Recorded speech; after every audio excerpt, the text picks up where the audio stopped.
যারা মানুষ খুন করেছে, গুম করেছে, আয়না ঘরে বন্দী করে রেখেছে এবং মিথ্যা মামলা দিয়েছে, তাদের বিচার হবে ইনশাআল্লাহ। বিচার আল্লাহর জমিনেও হবে, জের জমিনেও হবে, আখিরাতেও হবে। দুনিয়াতে তো হবেই, আখিরাতেও হবে।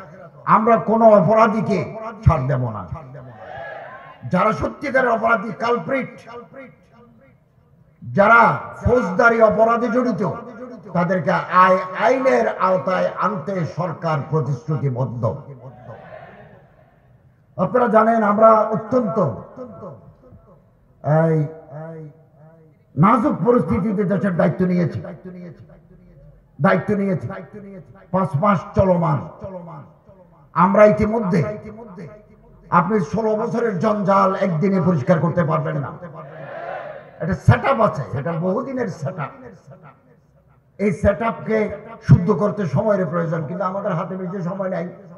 আমাদের প্রধান উপদেষ্টা মহোদয় ঘোষণা করেছেন 25 সালের শেষে অথবা 26 সালের প্রথম অর্ধে আমরা একটা নির্বাচন দেব। যে নির্বাচন এদেশে ছিল না, 15 বছর এদেশে নির্বাচন ছিল না। নির্বাচন ছিল ব্লেটেন্ট, নির্বাচন ছিল প্রহসন। নির্বাচনের প্রতি জনগণের কোনো আকর্ষণও ছিল না। Police officer, presiding officer, assistant presiding officer, গভর্নমেন্টের ল এনফোর্সিং এজেন্সি কেন্দ্রে বসে আছেন, ভোটার নাই। আমরা এইবার ইনশাআল্লাহ আজিজ এমন এক নির্বাচন জাতিকে উপহার দিতে চাই, যেখানে একজন ভোটার তার পছন্দের প্রার্থীকে ভোট দিতে পারবেন।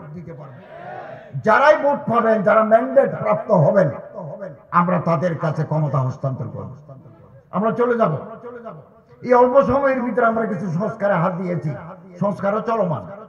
নির্বাচন কমিশন গঠিত হয়েছে, চিফ ইলেকশন কমিশনার বৃন্দ দায়িত্ব বুঝে নিয়েছেন। ভোটার লিস্ট হালনাগাদ শুরু হয়েছে, সীমানা ঠিক করতে হবে। তারপরে নির্বাচন কমিশনার এবং চিফ অ্যাডভাইজার মহোদয় তারিখ ঘোষণা করবেন, সেই তারিখে জাতীয় নির্বাচন হবে। জনগণের আমি আপনাদের খেদমতে আবেদন করব, এখন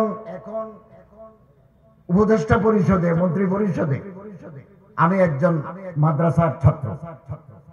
আপনারা জনগণের কাছে যান, কানেক্টিভিটি উইথ দি পিপল বাড়ান, জনগণের সম্পৃক্ততা বাড়ান। আমাদের ওয়াজ শোনার জন্য মানুষ আসে, গরম বক্তৃতা শোনার জন্য মানুষ আসে। ভোট অতীতে আমাদের দেয় নাই।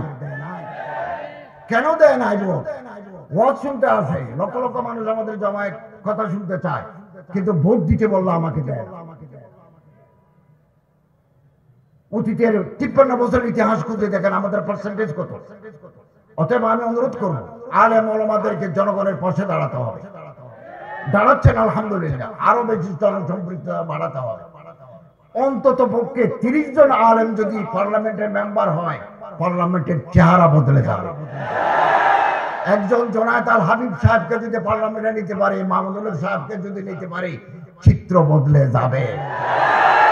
অতএব please go to the people, জনগণের কাছে যান, জনগণের নার্ভ পালস ধরেন। মৌলানা শহীদুল ইসলাম সাহেব পার্লামেন্টের মেম্বার ছিলেন নড়াইল থেকে। আসুন আমরা জনগণের সাথে মিশি, জনগণের সুখ দুঃখের ভাগী হই। আমি আশা করি হয়তো আগামী 1.5 বছর পরে নয়, আরো পরে হয়তো আলেমরা যদি জনগণের সাথে আছেন, আলেমদের সাথে, আলেমদের মূল শক্তি হচ্ছে দেশের জনগণ। কারণ কওমি মাদ্রাসাগুলো জনগণের সহায়তা আল্লাহর রহমতে পরিচালিত হয়। অর্থাৎ পাবলিক কানেক্টিভিটি ওনাদের আগে থেকেই আছে, এটা একটু বেগবান করতে হবে।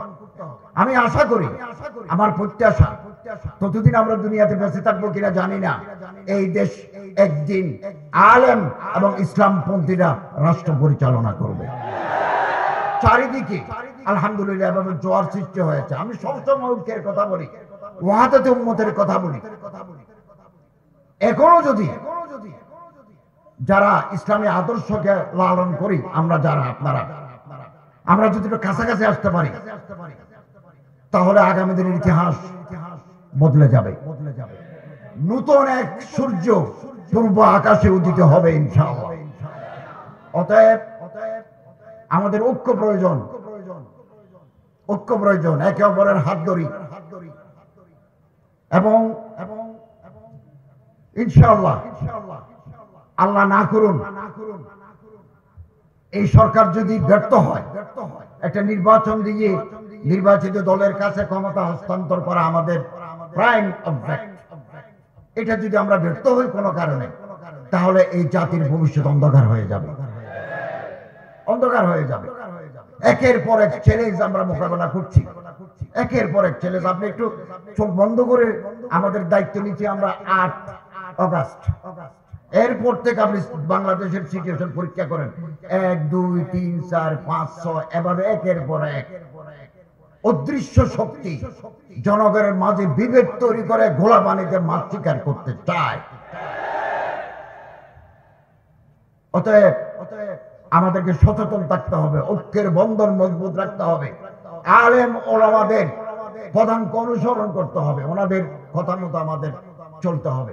কারণ এটা জামাত, এটা দল, ওলামা হযরতের দল যুগে যুগে কোনো ভুল সিদ্ধান্ত নেন না, ওনারা সঠিক সিদ্ধান্ত নেন। এবং আলহামদুলিল্লাহ ভারতে আকবরের মতো গোমরাহ শাসককে সত্যের যিনি দাওয়াত দিয়েছেন উনি মুজাদ্দেদ আলফে সানি আহমদ সিরহিন্দি। ভারতের বুকে যিনি ব্রিটিশ বিরোধী আন্দোলন করেছেন তিনি একজন আলেম, শেখুল হিন্দ আল্লামা মাহমুদুল হাসান। তুরস্কে যিনি আন্দোলন করেছেন আজ এরদোগান প্রেসিডেন্ট, আমাদের চিফ অ্যাডভাইজারের সাথে, চিফ অ্যাডভাইজার কালকে আল আজহার ইউনিভার্সিটিতে বক্তৃতা করবেন এবং রজব তাইয়িব এরদোগানের সাথে দ্বিপাক্ষিক আলোচনা করবেন। এই যে মাহৌল, ইসলামী মাহৌল তুরস্কে পয়দা হয়েছে, এটা শেখ মাহমুদ আফিন্দি, ওনাকে বলা হয় শেখুল হিন্দ তুরস্ক, আলেম। এই একজন আলেম মারা যাওয়ার পরে তুরস্কের প্রেসিডেন্ট লাশকান্দি নিয়েছে, লাশকান্দি নিয়েছে। রাশিয়ায় সমাজতান্ত্রিক বিপ্লবের পরে যারা আবার তিরমিজ, সিস্তান, বুখারা, সামারকান্দ, তারপরে এই সমস্ত এলাকায় আবার যে মাদ্রাসাগুলো চালু করে ইসলামী মাহৌল পয়দা করলেন, সেটার পিছনে আছে ওলামা। আমার এই দেশে বগুড়া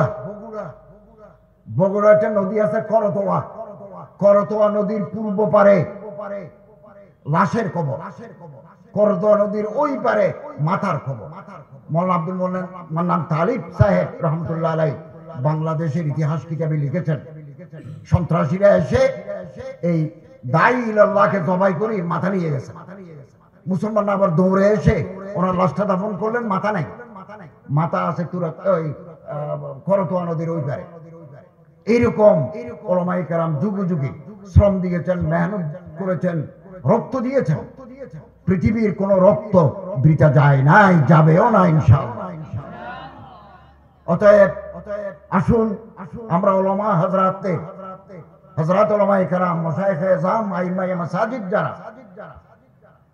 যারা সারাটি জীবন দ্বীনের জন্য মেহনত করে গেছেন, এক একটা মাদ্রাসা করেছেন রক্ত পানি করে, রক্ত পানি করে। আমি নিজেও মাদ্রাসার ছাত্র, মাদ্রাসার ওস্তাদ ছিলাম, এখানে আজ বিশ্ববিদ্যালয়ের প্রফেসর ছিলাম। এখানে দায়িত্ব নেওয়ার আগে আমার এগুলো জানা আছে। আমার বাবাও মুহতামিম ছিলেন এক মাদ্রাসা, আমার আত্মীয় স্বজন মাদ্রাসার সাথে যুক্ত। আমার তো এগুলো পরবর্দা। অতএব আসুন আমরা ঐক্যবদ্ধ থাকি, আমাদেরকে সহযোগিতা করুন, এই সরকারের হাতকে মজবুত করুন। আগামী দিনে একটি সুন্দর ভবিষ্যৎ আমরা আপনাদের উপহার দিতে চাই এবং তৈরি থাকুন। আমি তো নমিনেটেড বাই দি গভর্নমেন্ট, সরকার কর্তৃক আমি মনোনীত, নির্বাচিত নই। নির্বাচিত সরকার লাগবে।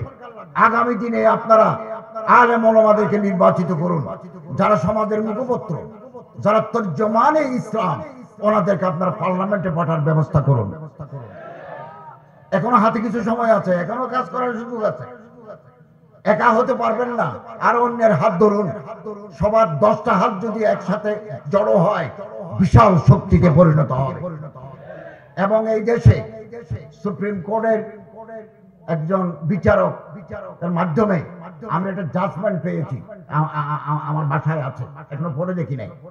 উনি একটা ঐতিহাসিক রায় দিয়েছেন এদিন কয়দিন আগে, যে এই দেশে আল্লাহ রসুলের বিরুদ্ধে যদি কেউ কোন ধরনের অবমাননার সূচক বক্তব্য রাখে, ইঙ্গিতে ইশারায় প্রত্যক্ষভাবে তাকে কঠোর সাজা দিতে হবে।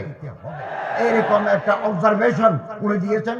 আমার কাছে পুরো রায়ের কপি আসছে। তো আলহামদুলিল্লাহ পরিবেশ উন্নত হচ্ছে, ইসলামিক মাহৌল পয়দা হচ্ছে, এগুলো আলেমদের দান। আমরা অন্যান্য যারা ইংরেজি শিক্ষিত মানুষরা আছেন, ব্যারিস্টার আছেন, প্রফেসর আছেন, উকিল আছেন, সরকারি কর্মকর্তা আছেন, পুলিশ আছেন, র্যাব আছেন, ল এনফোর্সিং এজেন্সি, আমরা তাদের প্রতি সম্মান দেখাচ্ছি। তারা আমাদের বাপ, তারা আমাদের ভাই। এমন মানুষ আপনি পাবেন সরকারি ইউনিফর্মরত অবস্থায় তসবিহ গনে, এরকম অফিসার আমাদের ভিতরে। ট্রাফিক পুলিশ ট্রাফিক সিগন্যাল পরিচালনা করছেন, হাতের এক পাশে তসবিহ আছে, এরকম নেককার মানুষের সব জায়গায় আছে। এর পিছনেও আলেমদের অবদান আছে। আমাদের মাথায় যে টুপি, আমাদের মুখে যে দাড়ি, আজান দিলে মসজিদ ভর্তি হয়, এগুলো আলেমদের অবদান, ওলামাদের অবদান। ওলামারা আমাদের মাথার তাজ, ওনাদের প্রতি যাতে কোনো সম্মান না হয়, ওনাদের মেহনতকে আমরা দোয়া করি আল্লাহ তাআলা কবুল করুন, আমিন।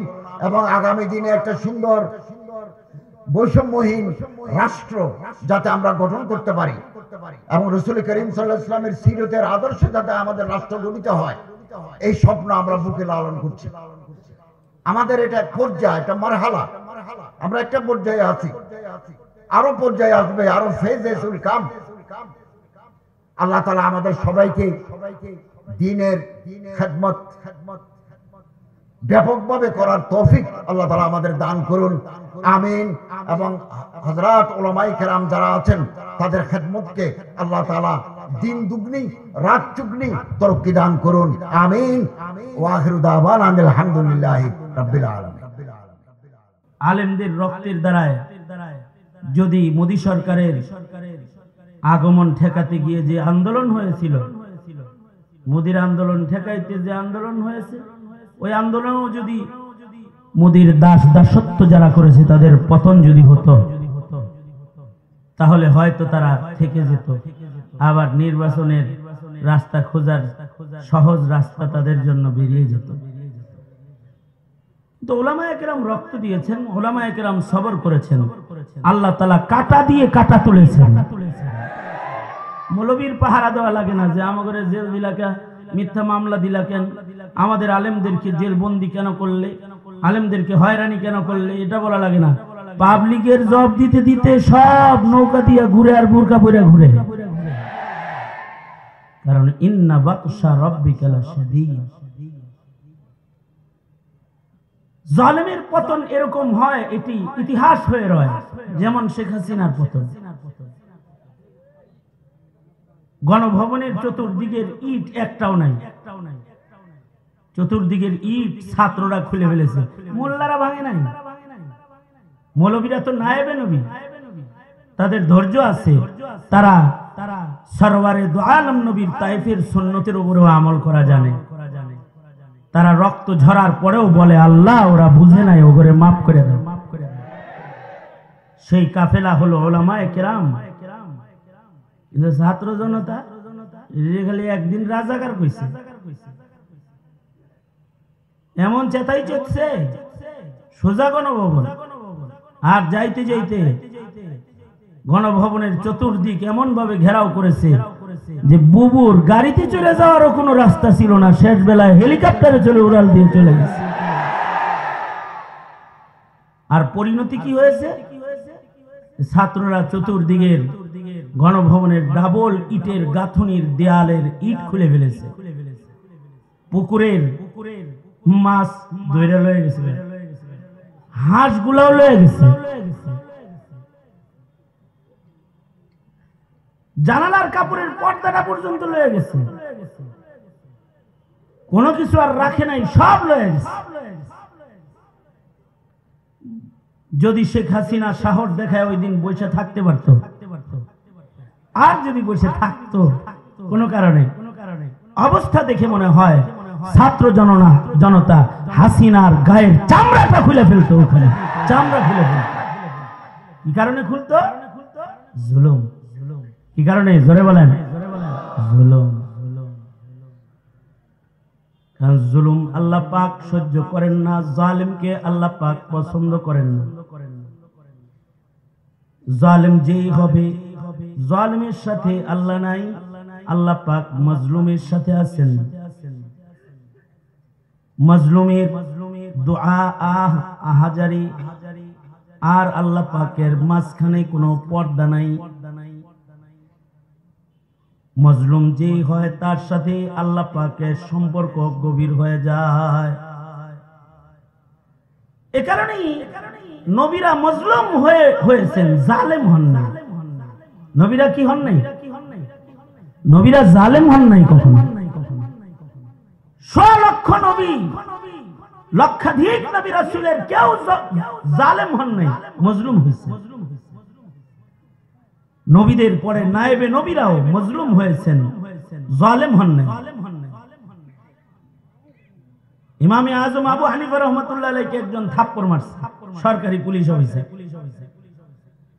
এই দেশের পুলিশ অফিসাররাও আলেমদেরকে লাঠি দিয়ে আঘাত করেছে, হাতে হ্যান্ডকাপ লাগায়া উপরে ঝুলায়া রিমান্ড করেছে। আলেমে দ্বীনের হাত পিছনে হ্যান্ডকাপ লাগায়া হকি স্টিক সামনে ধইরা তারপরে রিমান্ড করেছে।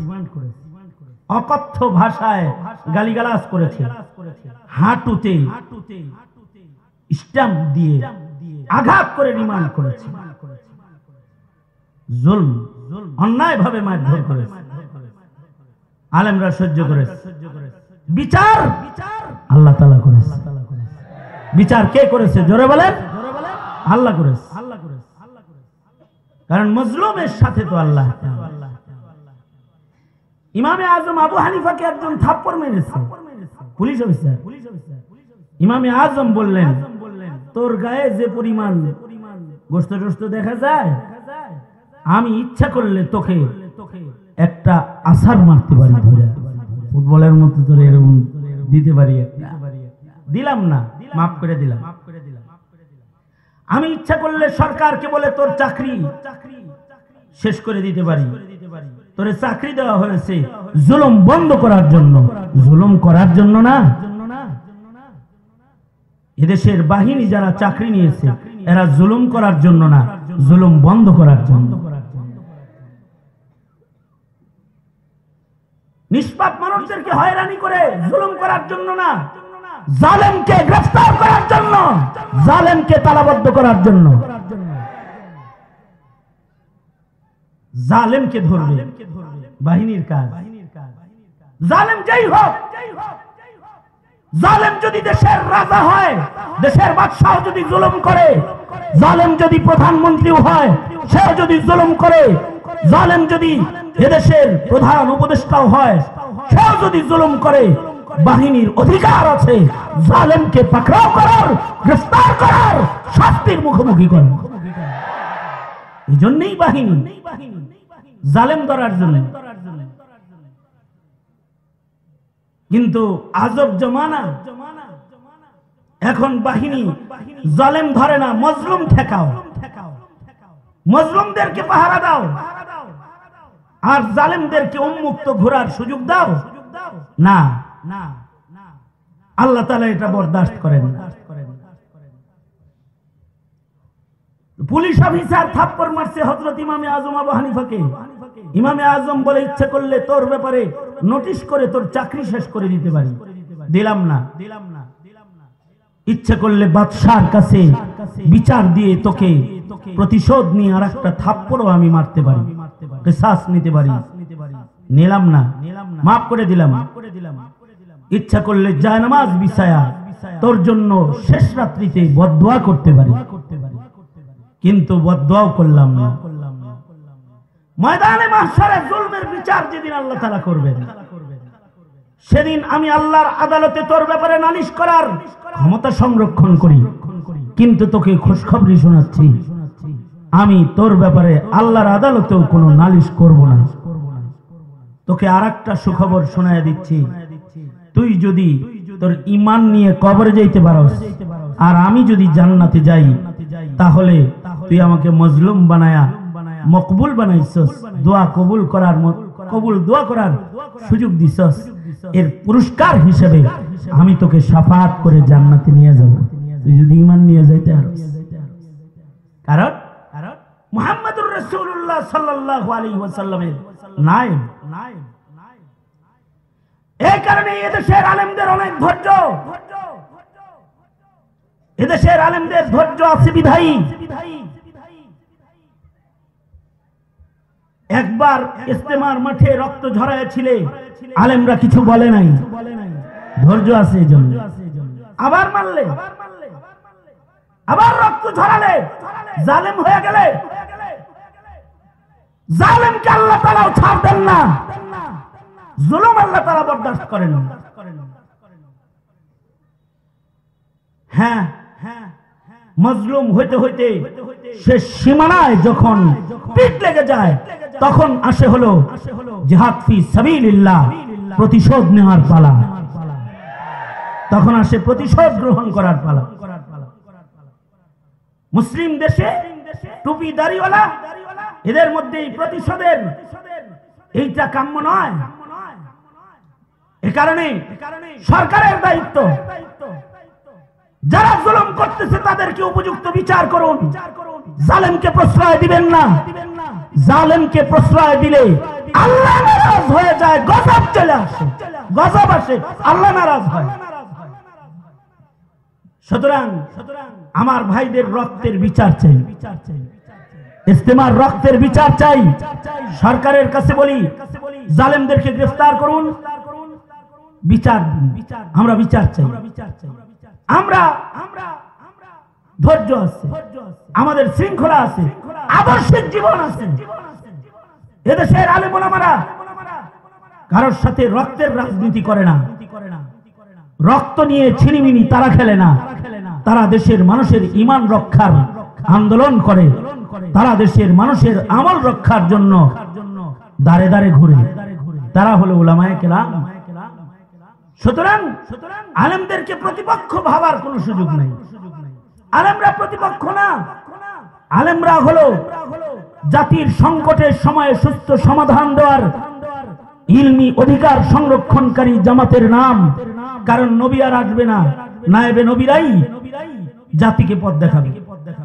আজকে এখানে আমির হেফাজত হাজির রয়েছেন, যোগ্য উলামায়ে কেরাম হাজির রয়েছেন, এদেশের কোটি যুবকের রাহবার শেখুল হাদিস ইবনে শেখুল হাদিস আল্লামা মামুনুল হক এখানে উপস্থিত রয়েছেন। আমরা মুরব্বীদের কাছ থেকে যে দিক নির্দেশনা পাই সেটি আমাদের চলার পথ, কিন্তু আমরা আবেদন জানাই, সেটা হলো জুলুম করবেন না, আল্লাহ পাক জুলুম বরদাস্ত করে না। তাহলে তাবলীগ তো দূরের কথা, যদি আল্লাহ নারাজ হয়ে যায়, মুবাল্লিগ শব্দ আওয়ামী লীগ যেমন বলা যায় না, মুবাল্লিগও পরে বলতে পারবেন না, আল্লাহ নারাজ হয়ে গেল। জাতি আপনাদের কাছ থেকে এটা আশা করে, জাতি আপনাদের কাছ থেকে আশা করে ধৈর্য, সবর, সহ্য।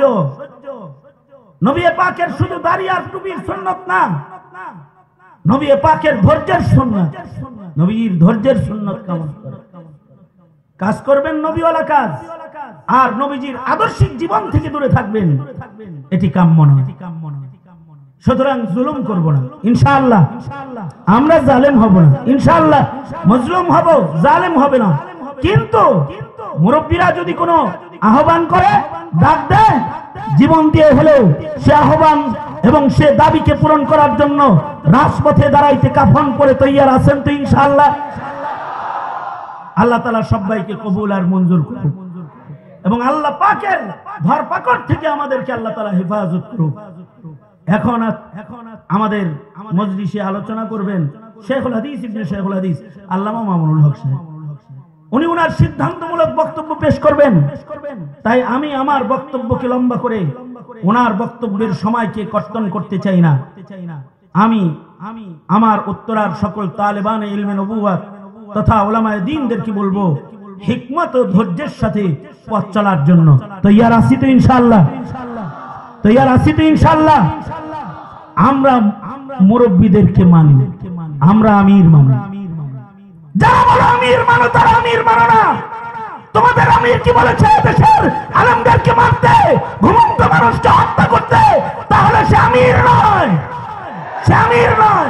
আমরা আমির মানি। আমরা আমাদের মুরব্বীদের হুকুমের বাইরে এক কদম চলি না, আলহামদুলিল্লাহ। সুতরাং মুরব্বীরা যেদিকে নিবেন, যা বলবেন তা অনুসরণ করতে তৈয়ার তো ইনশাআল্লাহ। সর্বোচ্চ ত্যাগ যদি দিতে হয়, ত্যাগ দিতেও রাজি তো ইনশাআল্লাহ। আল্লাহ তাআলা সবাইকে কবুল আর মঞ্জুর করুন, আমিন। ওয়া আখিরু দাওয়ানা আলহামদুলিল্লাহি রাব্বিল আলামিন।